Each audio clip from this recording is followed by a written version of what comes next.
the infrastructure, that is one thing people are complaining about, the infrastructure of the road system. You drove this road out here. You meet these drilling rigs and you meet these tankers. This road is not built for that kind of traffic, and it has destroyed the road. There's a 10-ton load limit on this road. These trucks weigh more than that empty. And who's going to come in and replace this road? And who's going to come in and reforest? Who's going to come in and clean up our water? And how are they going to clean up the water? I think there's resentment. I think probably people that it's sitting right on top of are impacted more. Compressor stations, listening to those. That's my biggest fear, is that it's going to come closer. And then you've got the noise pollution, you've got the air pollution, the wiping out of entire ecosystems. Has anyone done a study of the ecosystems that these places are going into?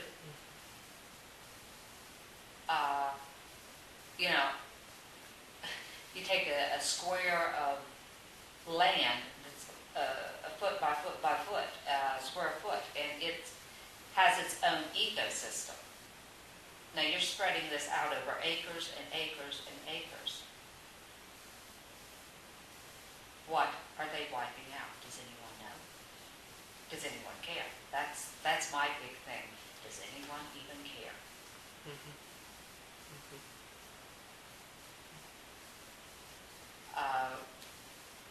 Again, as rumors, there are farmers who have lost their water.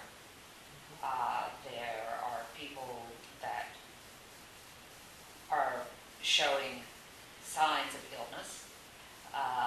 There are livelihoods being wiped out because of this. And I equate it to the gold rush in California. It's just come in, rape the land, and then walk out. And this is supposed to make America oil independent, energy independent. 70-80% of this is being shipped to China, Japan, Canada. Where is the equality that is supposed to be for the American people? And politically, this is being allowed. And when I vote, I will know what the contributions were, who they were made to. It's real hard to find somebody that isn't taking a contribution. I think it has left a lot of speculation to the integrity of our whole government system. And now they're wanting to be able to come in and set up, I call them gypsy camps, where they can come in and just set up sleepers for these people to come into. I do not see where it has economically been advantageous to the people of Pennsylvania. I would say maybe one worker out of 50 is from this area. The rest of them have come in from other areas. Has any criminal background been done? We know that with migration of people, you get good people, but you also get drugs, you get criminal. What is being done? Have you noticed any increases in crime in your community? Or has anybody complained of anything? Or maybe any drinking-related crimes, such as DUIs? Or maybe bars filling up and things like that? I would say maybe not in this actual area right here, but I've seen it in Waynesburg. You have an entirely, I know economically in Waynesburg, they are, I'm sure, the bars, I'm sure. Bob Evans, I know, has just their financial has probably hit the stratosphere because of the motels that are right there. I do know someone that works one of the motels, and I know the gas companies would come in and literally buy up an entire floor.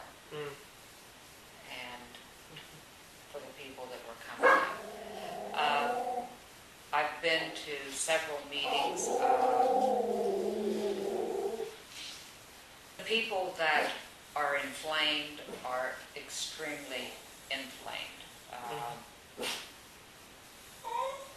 And I think, again, it is the inability to get any information.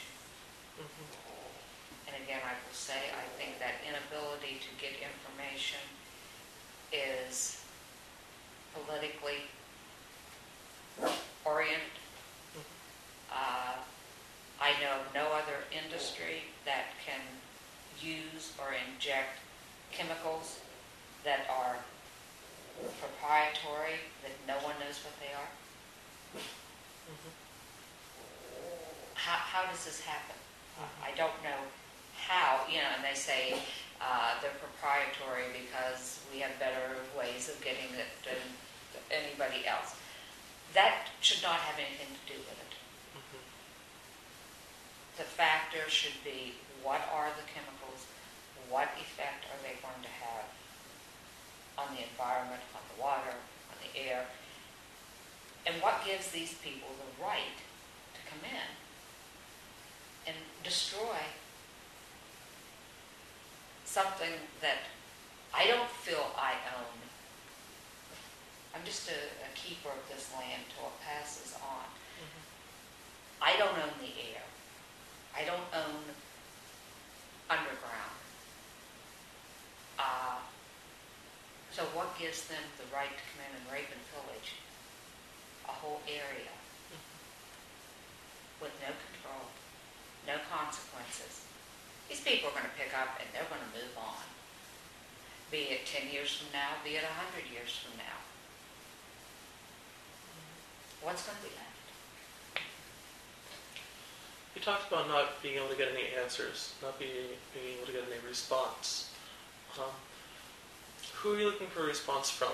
Was it from the Pennsylvania Department of Environmental Protection or other groups? It was everyone. I literally went through the phone book, and anyone that had anything to do with land, air, water streams, I went through and I called.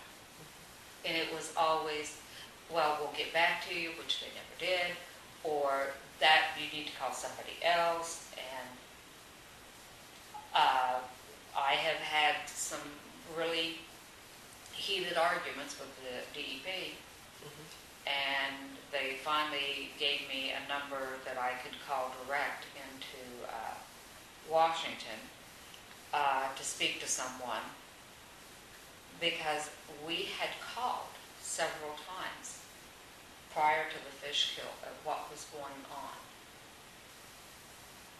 And I took pictures, I followed trucks, I had license numbers, I knew who was doing it. If they would have taken action when they were first informed of this, it would never have happened. So, and they, like I said at the very beginning of this, it was someone, and I'm sure more than one, not doing the job. At the same time, we've got to look at the fact that DEP's funding was cut drastically. I'm sure people